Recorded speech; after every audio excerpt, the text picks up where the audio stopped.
안녕, 나는 오늘 내가 누군지 보여주러 온 성인 종사야.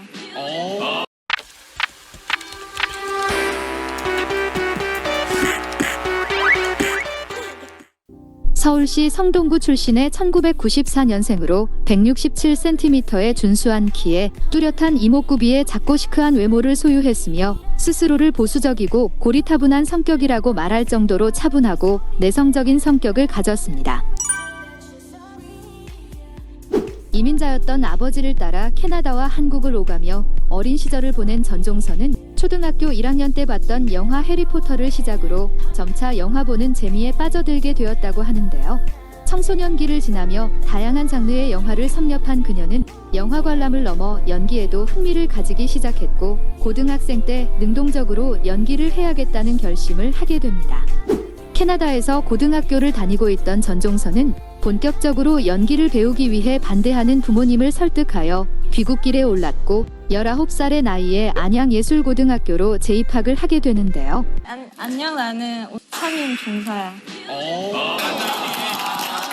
자신이 원했던 연기를 배우며 연기의 매력에 매료된 그녀는 좀 더 체계적으로 연기를 배우기 위해 대학 진학이라는 새로운 목표를 가지게 되었고 착실한 준비 끝에 세종대학교 영화예술학과 진학에 성공합니다.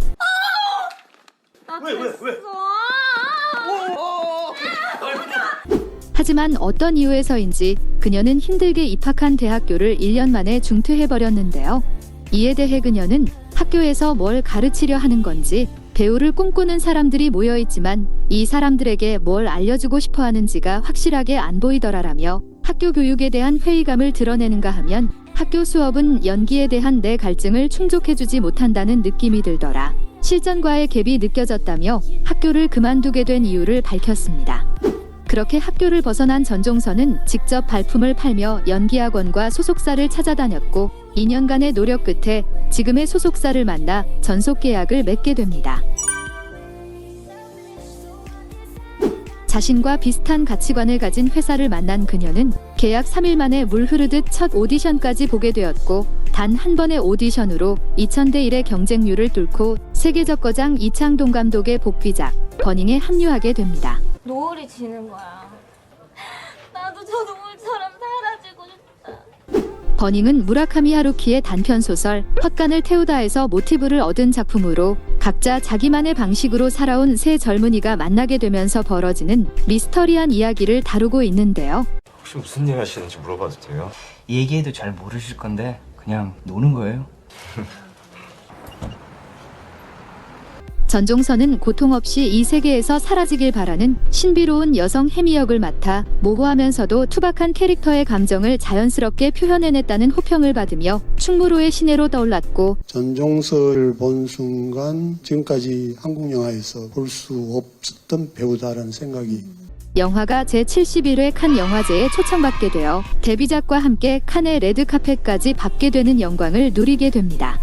게다가 그녀의 연기에 매료된 전 세계 영화 관계자들이 러브콜을 보내기 시작했고 최종적으로 썬댄스와 베니스 국제영화제에서 실력을 인정받은 에나 릴리 아미푸르 감독의 신작 모나리자와 블러드문에 출연을 확정지으며 데뷔 1년 만에 할리우드 진출이라는 쾌거를 이루게 됩니다.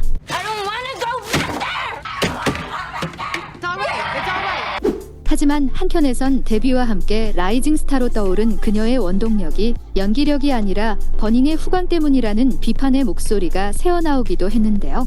이에 그녀와 소속사는 무대응으로 일관했고 차기작으로 선택한 영화는 영화계 유망주로 떠오르는 신예 감독 이충현의 첫 장편 영화 콜. 콜은 한 통의 전화로 연결된 서로 다른 시간대의 두 여자가 서로의 운명을 바꿔주면서 시작되는 광기 어린 집착을 그린 미스터리 스릴러로 전종서는 광기 어린 연쇄살인마 영숙 역을 맡아 좀처럼 속을 알 수 없는 행동에 천연덕스럽고도 묘한 표정을 지닌 사이코패스를 생동감 있게 표현해냈을 뿐만 아니라 살인마 그 이상의 빌런을 탄생시켰다는 찬사를 받으며 꿈틀대던 연기력 논란을 단숨에 종식시켜버립니다. 누가 사람이 얘기하고 있는데 전화를 끊어 이 씨발아. 그리고 평단과 관객으로부터 반사회적 인격장애를 가진 살인마의 심리 변화를 섬세하게 표현해냈다는 평가와 함께 자신의 존재감을 증명해냈다는 호평을 받으며 제57회 백상예술대상 최우수 연기상까지 수상하게 됩니다. 단 2편의 영화로 대중들에게 강렬한 인상을 남기며 충무로의 블루칩으로 떠오른 그녀는 앞선 작품과는 대조되는 다소 의아한 차기작 선택으로 다시 한번 세간의 주목을 끌게 되는데요. 그동안 버닝과 콜에서 맡은 강렬하고 인상적인 캐릭터를 벗어나 뜬금없는 상큼발칙한 19금 로맨스 영화로 복귀를 알렸기 때문입니다. 통성명을 먼저 할까요? 함자형이에요. 저는 바구리요. 빠구리요. 복귀작 연애 빠진 로맨스는 일도 연애도 뜻대로 안 풀리는 33 빠구리와 하고는 싶지만 연애가 힘든 29 함자영이 데이팅 어플을 통해 만나게 되면서 시작되는 이야기로 전종서는 개방적인 성관념을 탑재한 채 과감하고 자유분방한 언행으로 주변을 놀라게 하는 함자영 역을 맡아 위트 넘치는 대사와 신선한 케미로 화제를 모으는 데 성공했지만 아쉽게도 흥행에는 실패하였습니다. 하지만 평단과 관객들로부터 독보적인 개성의 여성 캐릭터를 맛깔나게 소화해냈을 뿐만 아니라 새로운 인생 캐릭터를 경신했다는 호평을 받으며 첫 로맨스 연기 도전을 성공적으로 마무리하게 됩니다. 나 어땠어? 뭐가? 나 잘해? 나는 좀... 하지마. 그리고 이 당시 다채로운 매력을 방출하며 성공가도를 달리고 있던 그녀는 믿기 힘든 놀라운 겹경사를 맞이하기도 했었는데요. 전염병으로 개봉일이 미뤄졌던 첫 할리우드 진출작인 모나리자와 블러드문이 제78회 베니스 국제영화제 경쟁 부문에 초청되며 데뷔 3년 만에 출연작 2편이 칸과 베니스 국제영화제에 상영되는 전대미문의 경력을 쌓게 된 것과 제시카 알바와 안소니 홉킨스, 닥터 스트레인지로 유명한 베네딕트 컴버배치와 페리스 힐튼 등 유명 셀럽들의 소속사로 유명한 미국 대형 에이전시 UTA와 전속 계약을 체결하며 안정적인 할리우드 진출의 발판을 마련하게 된 것입니다. 이로써 그녀의 성장 가능성을 세계적으로 인정받게 된 그녀는 전 세계적으로 선풍적인 인기를 끌며 방영 중인 넷플릭스 범죄 드라마 종이의 집을 리메이크한 한국판 종이의 집 공동경제구역에 캐스팅되며 주요 언론의 스포트라이트를 받게 되는데요. 이는 그녀의 첫 드라마 출연일 뿐만 아니라 그녀가 맡게 된 도쿄 역이 원작에서 극의 중심을 이끌어가며 활약하는 2인자 캐릭터로서 평단과 시청자들의 호평을 받은 매우 비중 있는 역할이기 때문입니다. 도쿄. 와, 하필 도쿄인데. 나쁜 짓을 할 거잖아. 전종서는 한 매체와의 인터뷰에서 제가 연기한 도쿄는 원작과 가장 다른 캐릭터일 거예요. 물론 어느 정도 접점과 비슷한 장면도 있지만 다른 식으로 연기를 했기에 오리지널에 대한 부담감은 없어요. 라고 언급해 다소 무모하고 다혈질인 도쿄가 전종서를 만나 어떻게 재탄생하게 될지 원작 팬을 비롯한 대중들의 기대 심리를 자극시키기도 했는데요. 어려서부터 K-팝을 접해온 내게 그건 너무나 자연스러운 일. 이처럼 출연하는 작품마다 이슈와 관심을 몰고 다니며 화제의 중심에 선 그녀는 2022년 하반기 종이의 집 파트 2뿐만 아니라 티빙의 재난 스릴러 드라마 몸값과 첫 할리우드 진출작인 모나리자와 블러드문의 개봉과 함께 넷플릭스의 액션 스릴러 영화 발레리나가 공개를 앞두고 있는데요. 강렬하고 인상 깊은 연기로 출연한 작품마다 연기 극찬을 받아온 그녀의 매혹적인 연기가 기대되는 분들은 앞으로 공개될 영화와 드라마도 챙겨보시면 좋을 것 같네요. 기대 많이 해주세요. 감사합니다. 그리고 많은 분들이 그녀의 이상형에 대해서 궁금해 하실 것 같은데요. 아쉽게도 지난 2021년 12월 이충현 감독과 열애 중이라는 기사가 보도되면서 수많은 남성 팬들의 마음을 쓰리게 만든 바 있습니다.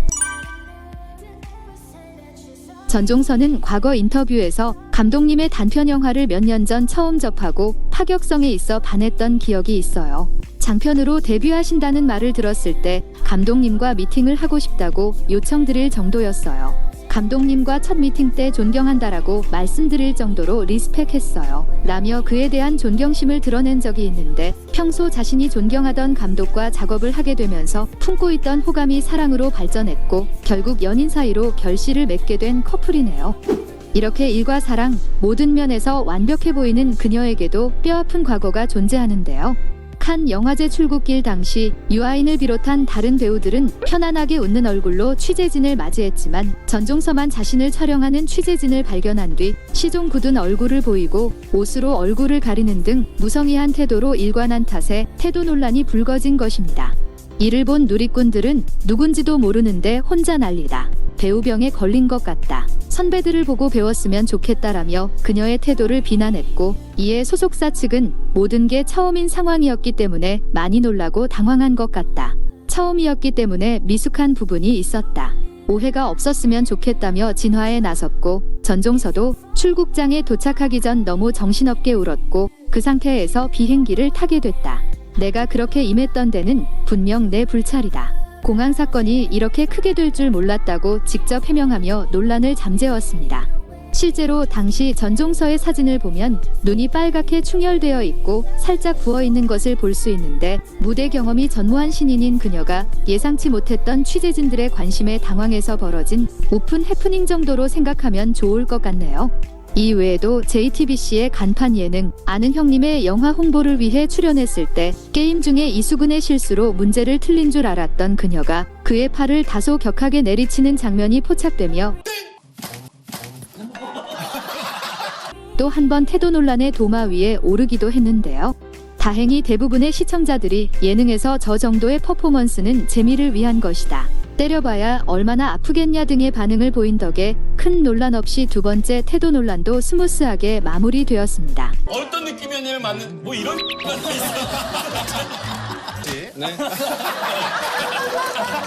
특유의 솔직함과 당당하고 거침없는 도발적인 이미지로 독보적인 아우라를 지닌 배우로 성장한 개성파 배우 전종서.